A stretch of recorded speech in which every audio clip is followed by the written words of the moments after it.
नमस्कार, राम राम मंडळी. आता मी आहे कोल्हापूर लोकसभा मतदारसंघात आणि कागल तालुक्यातलं सगळ्यात मोठं गाव आहे कसबा सांगाव गाव. आणि या गावचं विशेष माहिती आहे का काय? या गावात सगळ्यात जास्त स्वातंत्र्य सैनिक होते, हाय का नाही? आणि ह्या गावचा विकास झाला का? चला जाणून घेऊया. गावची सगळी मंडळी या गाव चावडीवर जमल्या ती या. बरं साहेब, मला सांगा, आपल्या गावचा विकास झाला का हो? कारण स्वातंत्र्य सैनिकला येते हो आपल्या गावात. शेवटी साहेब, विकास कशाला म्हणायचं ह्या पण गोष्टी आहेत. तसा विकास झालेला आहे, पण बऱ्याच विकासाच्या गोष्टी अजून अपूर्ण आहेत.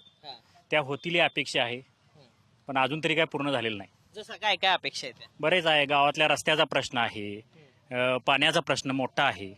हे दोन प्रश्न तर आज गावाला फार मोठ्या प्रमाणात भेडसावत आहे. 2014 पासून जी आश्वासनं दिलती, जी 2 कोटी रोजगार देतो म्हटलेले, म्हणजे आजचे दिनचे, ते आले का? त्यापैकी 72,000 नोकऱ्या दिल्या, पण त्या कशा दिल्या? 11 महिन्याच्या बेसिसवर दिल्या, म्हणजे रोजगारी तत्वावर.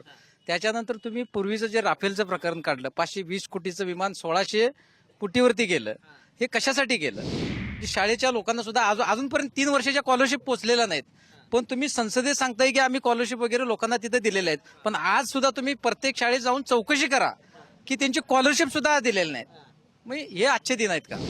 शासना म्हणजे आमच्याकडे धोरण आमदार मुश्रीफ साहेब आहेत, त्यांच्याकडून जे निधी आहे तो त्यांना पुरवला जात नाही, कारण का त्यांचं सरकार उलट आहे. त्यामुळे साहेबांना आमच्या कुठलाही निधी म्हणजे जास्त करून आमच्या ते चंद्रकांतदादा पाटील आमचे महसूलचे मंत्री आहेत, त्यांच्याकडून साहेबांना आमच्या कुठलाही निधी मिळत नाही जास्त करून. विरोधी पक्ष जरी राज्यात असलं, पण स्वतः आमदार इतर गावात त्यांनी काम करतात तालुक्यात, पण कसबा सांगावला मुद्दामून डावललं जाते, जेणेकरून आपल्या गावात जी समसमान लोकसंख्या जी आहे, जी समान समाज आहे काय, ते मुद्दाम डावललं जाते. गेल्या 15 वर्षात आता हे तुम्ही जे थांबलाय, हे सुद्धा ब वर्गातनं झालेलं आहे. हनुमान मंदिर हे ब वर्गातनं साहेबांनी दिले. 15 वर्षात ज्या गोष्टी झाल्यात त्या आमदार मुश्रीफांनी केलेल्या आहेत. 14 दिवसाच्या आत FRP देणं बंधनकारक आहे, किंवा त्याच्यावर फौजदारी गुन्हा दाखल झाला पाहिजे. हे शासनाचं कर्तव्य असताना फक्त शासनानं खासदार राजू शेट्टींचं राजकीय गळचिप्पी करायची, यामुळं ते धोरण अवलंबलं नाही. किंबहुना पण त्याचा तोटा ग्रामीण भागातल्या जनतेला इतका झाला. मी सुद्धा एक व्यावसायिक आहे, पूर्ण व्यवसाय ठप्प झाले, शेतकरी अगदी मेटाकुटीला आला. संविधानावरती घाला झाला, रिझर्व्ह बँकेचे गव्हर्नर बदलले गेले.